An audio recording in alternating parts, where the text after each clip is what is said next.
Hello, I am Ty Rochford. I'm a PhD student at Florida Atlantic University out of the Machine Perception and Cognitive Robotics Lab there and associated with the Center of Future Mind also at FAU.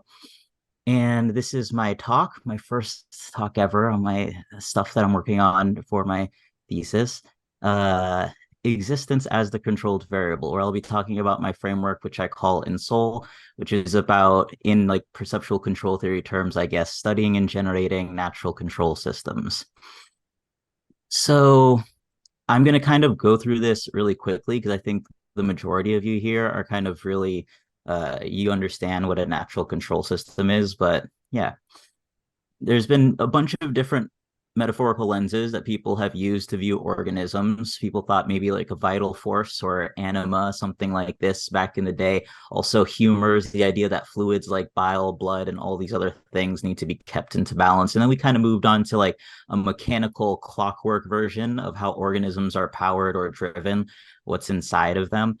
And nowadays, we kind of think that, okay, it's not really about what they're made up of, but everything is surely like a computer in that it's computing a particular algorithm at a particular time. Maybe the function or the mechanism changes, but like it's still doing that domino effect like process from input to output. So I have this little domino chain here to illustrate that. The question is this an appropriate metaphor? Well, perceptual control theory, I guess you could call it like a child or extension of cybernetics, suggested not quite. Organisms are more like thermostats than they are like computers. So thermostats are not dedicated to producing their outputs like computers are. They're more like dedicated to producing their inputs. And so I have a picture here of this thermostat, and it's set at 72 degrees. And what it does is it's having some constant behavior where it's either having the fan on or off or the furnace on or off in order to achieve a temperature that comes in as input to be equal to this set point of 72 degrees. So it's got a sense temperature and it wants to make sure it's equal to its reference signal or set point here. And organisms are very much the same. You have an organism that wants to be within a certain temperature value. So it's not a very particular temperature value, but it doesn't want to be too hot, too cold. Also, it doesn't want its belly to be too full or too empty. So it's also like a control system. It's not an artificial control system, but it does this same sort of thing, and you can model them in similar ways. And yeah, so again, just more motivation for why studying organisms as natural control systems. Well, it seems to be a better fit for the actual state of affairs we seem to find ourselves in. In other words, things just do seem to be more like control systems than like computers, given like the hunger thing, the temperature thing that we do know that organisms do. They're involved with a lot of homeostatic processes. They're keeping a lot of different chemical concentrations at like approximately the same level. But there's kind of another argument here, which is that like for anything that exists in general to be distinguishable from its environment, well, then that thing must be made up of a certain amount of stuff in a particular like geometry. So furthermore, for it to like stay as a thing that maintain its identity, it needs to maintain the amount of stuff that it's made up of, and it needs to maintain it in that particular geometry or a particular different sets of geometry, you could say, when it comes to more complex things. So I have a little image here of a super simple thing where it's consisting of two particles and it has this boundary. And by the way, can people see my cursor? Okay, great. And it has this boundary. And so basically for the only way that it can maintain its identity, so now this is a thing that exists. We go, oh, okay, well, we never see two particles that are super close to each other anywhere else. So this is a thing and it can be distinguished from its environment. And it's in this particular geometry. In the next clip, we see that another particle tries to kind of come in and hit it. And what it does is it ejects one particle and accepts the new particle so that it can stay and keep its identity. So this is just explaining that like there's this kind of ongoing behavior that it's doing, trying to maintain its particular mass and particular geometry. So I feel like it's an interesting logical argument for why like anything in general that exists can be looked at as a natural control system, anything that has evolved. Because for us to look at it and identify it as the same thing across time, it's got to be keeping up its same mass and its same geometry. And then quick little tidbit here again is that this is a very simple solution, a super simple thing, and they're often simpler, smaller in size, more adaptable than their analytical counterparts. And I'll show an example in the next slide of that real quick. So we'd expect like evolution again would discover and use more feedback control solutions. And Dr. Henry Yin has suggested that there is a crisis in neuroscience from not looking at the brain in this way. So, and this is I think the big thing here is that it's like the behavior illusion, which you all are maybe familiar with, which is this idea that the true cause of the behavior is coming from the disturbance to the reference signal, which is inside the organism. And so what you see as the observable behavior is kind of more of potentially a side effect than it is an effect of the sensory input as it comes in. So I just have this little image here, and definitely check out Dr. Henry Yin's article, The Crisis in Neuroscience, to learn a whole lot more than that. He'll be eloquent with it, many pages. And so I have the outfielder problem here just as a demonstration for how we can model organisms as natural control systems. And the idea is like, how do organisms intercept objects? Like a ball is hit by a baseball bat, the outfielder has to go catch it. How does it do that? The first paradigm, the input output computer metaphor paradigm, is where organisms have some sort of internal model in their head that embody Newton's equations. And then what they do is with their senses, they measure all the necessary variables they need and they somehow plug it into that equation and then calculate the final position and move towards that final position. That's one way. But obviously you'd have to get the initial conditions perfect. Your measurements would need to be perfect to have a perfect calculation of the actual final position. And additionally, there can be noise. So maybe even if you are correct and like the wind changes somehow, then you're all of a sudden incorrect. And then maybe you think, oh, you could just solve this by like running the equation over and over again as you're catching the ball. And maybe, but it seems like it would lead to probably like a lot of bloat. I imagine that organisms would be much larger, whereas there's a simpler way of solving this problem, which is the control system approach. And what it says is they can simply take actions keeping the object that is flying in the air constant in their field of view. So the speed of the flying object. In other words, if the ball is right here and they're running after it, they want to make sure that the ball is not accelerating with respect to them, because then it'll land behind them, and they want to make sure it's not decreasing in speed. Otherwise, it'll land in front of them. So if they keep it just right there perfect, then eventually they'll get to the point where they catch the ball. And this is just like a simpler, faster, more efficient solution. It doesn't require you to know the end from the beginning. You're just adapting as the situation is changing in real time. Okay, so that's like the background. And the problem with all of this explicit modeling is that modeling is hard.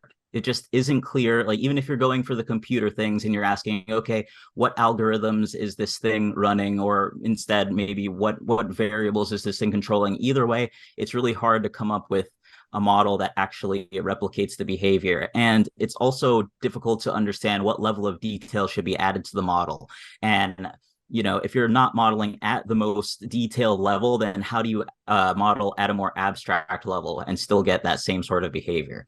The point is just our models are no doubt wrong. They're good. They're extremely helpful and they give us insight. But modeling in this way, where we're defining all these things, is difficult. Furthermore, once we come up with a model, even if it fits the behavior well, it doesn't provide insight as to the underlying mechanisms of that behavior. So, for example, okay, yes, now I know that maybe it seems to be keeping the flying object at a constant speed in its perceptual vision, but how actually does it even parse apart the fact that this is an object and things like that? How do we say what are the physical parts that are embodying this control system equation that I've come up with to fit the behavior? So I'm thinking that we need a science that allows us to go from these coarse-grained models of things that we make to multi-scale models of things that we make, where when we make a coarse-grained model, we actually can come up with an idea for how mechanics might be operating to support that coarse-grained model behavior. So scale-free complexity science through simulations is the idea. Suppose we had a simulated world in which we saw things that looked a lot like amoebas. They swam around, they ate small particles, produced waste, even had offspring. Then suppose that we reference our coarse grain model about how amoeba populations grow and shrink over time. It's something that we've, developed outside of this simulation. And we're like, maybe it's applicable to this. And then so we apply it to this and we find that, okay, this actually does seem to describe the population of these things that look like amoebas in our simulation. If this was a simulation in which we could zoom into the precise mechanical details of how the behavior was being produced, then we could use this simulation to understand the mechanical or physical instantiation of the amoeba, at least to some degree. It would give us insight as to, oh, okay, this is like a possible mechanism where all these parts work together to create this behavior that I am then modeling with my coarse grain equations or whatever. So data from simulations of this sort, I argue, could give us a better theoretical understanding of how to move from coarse grain models to even finer or more accurate models. Of course, the question is, how do we create such simulations? One might imagine that a simulation anywhere as near as complex as our world ought to have a pretty complicated setup, but surprisingly, it is not the case, and likely not the case. We found that it's very easy to get surprisingly complex behavior from very simple programs. So this is a cellular automata program, a very simple program that consists of just a grid of cells, and it's actually one-dimensional. So we can imagine that we start off with just this row of cells here. The cells are either black or white, and these rules up at the top tell each cell how it changes in the next row or next time step, if you will. So for example, we start off here with this first black colored cell and we go, okay, what rule corresponds to this? It has a white neighbor on the left, a white neighbor on the right. So we can check this rule and say, okay, if both of my neighbors are white, then and I'm black, then I stay black. We can also look at this one and see, okay, on the right, we have a black neighbor. On the left, we have a white neighbor. And so we're going to consult this rule and we see, okay, if I am white and my neighbor is black and my left neighbor is white, then we're going to turn black from white. And we just apply this to every single cell in the cellular automata to see what happens. And the expectation was, okay, it's extremely simple. We'll probably get some kind of extremely simple repetitive program, right? And apparently you don't. And it turns out to be really hard to predict what it is that you're going to get. It seems like we can get maybe arbitrary complexity. So this is on the side here. I believe this is about 20 steps, and this is steps after around 250 iterations. And we can see, we get some kind of interesting repeating pattern maybe here, but over here, something splits off. And then later, even more steps, you'll find that this same thing splits into two and then reemerges and does all sorts of kind of weird, complicated things that you wouldn't expect. And indeed, how complex can it get? Maybe arbitrarily complex. So this one actually, Rule 110, has found to been Turing complete, which means that it can run any possible computer program. So you could set this thing up to calculate 1+1, or if you're really ambitious, try to run Microsoft Word on it. There are a bunch of other cellular automaton rules that provide this Turing complete type behavior. And so the game of life, a two-dimensional cellular automata, is a really great example. Here is some of the rules that work for this game. And I just want to show a quick example that you can start off with this guy, and this guy is actually a known entity in the game of life, but I'll go ahead and just make some kind of random initial pattern here. And we get some unfolding of dynamics. This guy ends up remaining persistent, but the key point is nobody can be sure whether what I just did as an initial condition is going to end up going to be something boring or going to be something really interesting and incredibly complex. Indeed, what type of complexity can we get? Like I said, you can run any particular program on one of these cellular automata as well as the game of life. And so what someone did was actually take the time to go in and mechanically with their hands build a digital working clock in the cellular automata game of life. So it would be really cool if you got something like this, something really complex and interesting to pop up in a program without you actually hand doing it. The idea is that we would see something crazy and complex like this, and we'd want to zoom into the details and be like, okay, wow, apparently you can make something that tells time using this thing. How does it actually work? And then maybe how can we, apply how it works in this simulated world in real life? Take some of these principles, use it as a test bed to develop and understand the natural world. The problem with cellular automata and the like is it's not clear what rules will lead to complex behavior. We just have no idea what's going to happen. And uh, even if we can figure out somehow that it's going to have complex behavior, then we don't know what the complex behavior will actually be like. Given that there are an infinite number of possibilities to explore, no principled way of finding the interesting ones, it's not really a practical route. And this is what I would call part of the problem of open-ended evolution, which I'll describe briefly in the next slide. This image here is just an image of what Stephen Wolfram calls the Ruliad. He's using simple programs, a collection of them to try to understand different theoretical principles of physics, kind of akin to what I'm suggesting be done here, but he's doing it definitely way more in like a physics, try to understand quantum mechanics and general relativity and how they're united and things like that. But this is just to show the incredible scope of what every possible computation could be like, and that searching through them, although you might find something crazy cool, is just not practical. So I say open-ended evolution through Eleatic games might be a thing. How can we, the problem of open-ended evolution is how can we create a program that results in the seemingly unbounded complexity growth that we seem to experience in our universe? Well, I don't yet have a particular program that does this. I think I have the right way for thinking about it. And this framework that I call Ensoul proposes a class of what I call Eleatic games or games of existence, in which the only goal of the game is to persist one's existence. In other words, as perceptual control theory would say, existence itself is the controlled variable. All right. So Eleatic games. How exactly are we going to make an Eleatic game? Well, first we need to define what is existence. So Plato said way back in the day in a book called The Sophist that to exist is to be the cause of an effect. And I'm like, okay, that sounds good, makes sense. So then I say also, then for something not to just to exist, but to persist its existence, then to persist is to be the effect of some consistent causes, if that makes sense in this circular reasoning type way. You always have to have something that is causing you, and it might be that you are in some sense causing you a little bit. In other words, like right when you eat, you cause yourself to exist in this sense. So we're trying to capture this by putting it into a game, and we kind of, as a desirable, want to capture the physically relevant mechanics that are interesting, like keeping stuff local. Maybe like, okay, we know that energy is conserved in the universe, so maybe we make the amount of stuff in our universe conserved. As you saw in the Game of Life Cellular Automata, the squares can actually like disappear. Like we had a little glider guy running, but he can just disappear.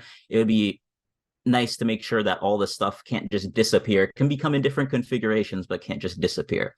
Okay, so we have a space that this stuff exists in, very inspired by the Game of Life. We have stuff, and the stuff is energy, let's call it, E equals mc squared. So apparently everything is just kind of like mass energy, some different form of that.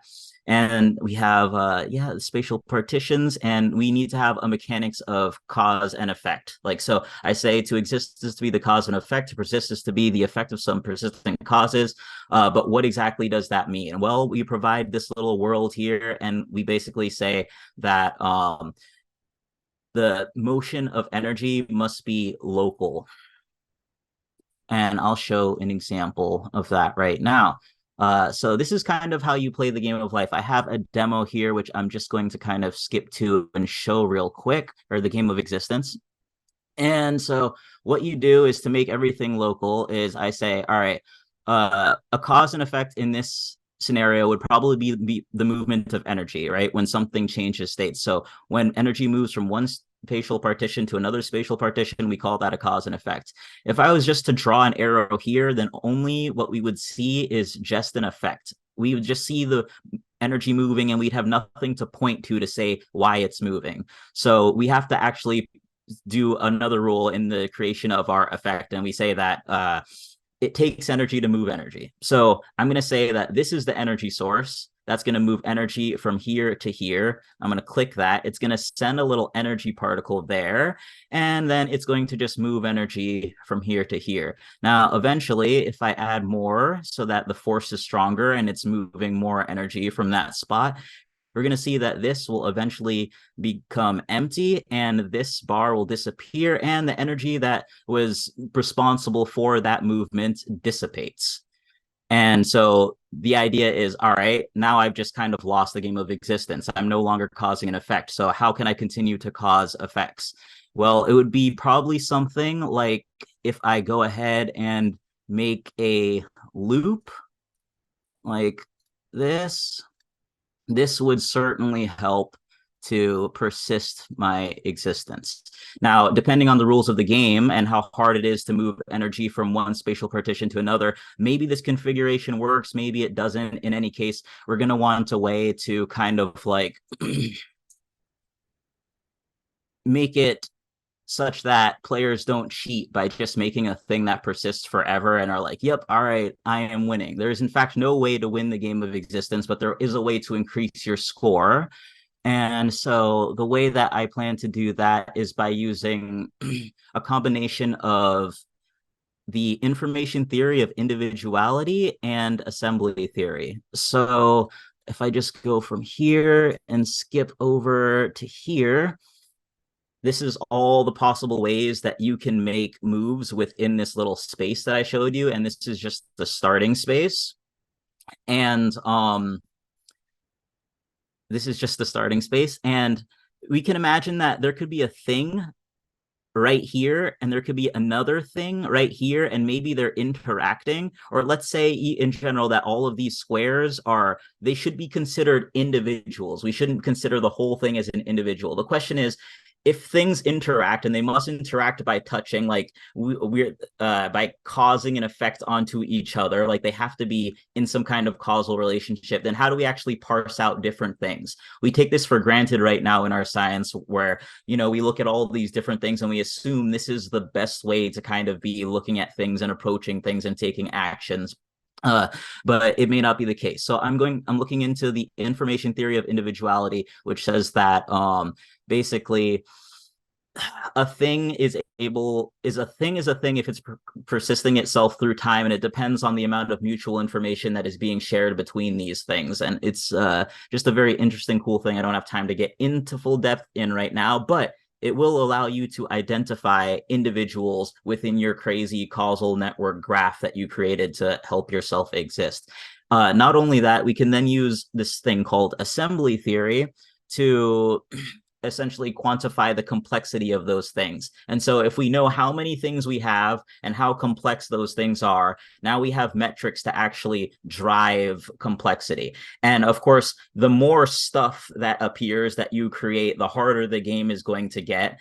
And so the game is only as difficult as the player is skilled. And the way that a player can get really good at playing this game is probably by looking at something like our loop here that we have on the right and being like, okay, this is starting to bog me down. I don't want to look at each one of their stress levels individually. What I want is some kind of coarse-grained representation of this, such that I can take also more coarse-grained actions that tell me how to go further without doing such work at the micro-detailed level. Yeah. So you can imagine creating these cause and effects one by one, but you can also imagine creating them in arbitrary kind of spatio-temporal sequences, right? And you'd want ways for you to be able to look at the situation and say if what you're doing is good or not. For example, you want to make a bunch of causal powers on the left, and you want to know, is that going to be good for this thing that you just created? And hopefully the coarse grain representation will give you an idea of that. All right. So last thing that here I want to point out is that this is an infinite grid. It expands as you do things, and you can also move the energy that moves the energy. So you can make things that will essentially, we could create some internal network even smaller, which you can see here, that this is all the possible ways you can move energy from each spatial partition. But this one to the right, involves all of the ways that you could move the energy that's moving the energy, which would allow you to create a thing that actually moves across the field by itself. And so if you were here and you made one of those things, it would move across the field by itself, and you could actually see that because it would increase your visual scope. So your visual scope also has to do with how good you're doing. You won't be able to see everything, and you don't know what's going on outside of your actual vision. And finally, I just want to add some metaphysical spookiness because it's Friday the 13th, so I can't let you go without that. Real quick, there is an idea called the interface theory of perception by Donald Hoffman. He ran an experiment to figure out whether organisms embedded in their environment would be able to pick up on traces of the true nature of reality using only their senses. His results showed that the probability of this, like, in other words, do I see the same red that you see? And are they like really the same red? Do they reflect redness that's really out there in the universe? Apparently, his results show that the probability is 0. So a good analogy of the consequences of that is that you can imagine two people playing a game together. One person thinks they're playing Grand Theft Auto. The other person thinks they're playing Fortnite. One might say that each organism in general thinks that it's playing a particular game, and that those who think they're playing the same game or similar games define a species. So when we're building these Eleatic games, the rules are the laws of physics, and the actions of the players are what determines what actually happens inside of the games. Players of the Eleatic games must build their own coarse-grained models in which to see the world better and more quickly know what actions to take, and this in turn dictates how they see the world and what they will become. So what might we find out about our relationship to the nature of reality from such approaches? Thank you. Yeah. From the MPCR Lab, Center for Future Mind, Florida Atlantic University, I'm currently working on automating gameplay of these games so that I can have autonomous simulations. Humans can play the 2D one, but they probably won't be able to play the 3D version or versions with way more complex non-local rules. I want to work on applying, again, the like different theories of individuality. The information theory of individuality is just one, and then assembly theory, developing like that as an abstract measure for this game and also different types of Eleatic games. And then I'm rewriting my original paper that got me invited to the talk called In Soul to highlight this Eleatic game concept, but I talk a lot more about a bunch of details in here, I think, and that's it. Thank you so much. Super good. Are there questions for Ty?